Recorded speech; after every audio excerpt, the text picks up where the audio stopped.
Chapter 8: How to make a habit irresistible. The human mind craves for pleasure, relaxation, and something that makes it feel good. Now that good feeling is called dopamine. It's a neuron that is released from the brain once achieved something or tasted something really good. The dopamine is most highest and released when experience anticipation or wanting something pleasurable. With knowing this information, we can use this to stack habits we want with habits of pleasure right after.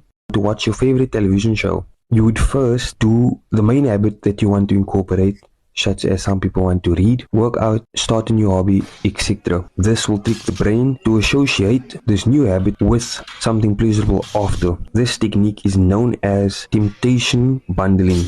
So as you go on with your days, try it out and see the improvement. Conquer yourself, conquer the world.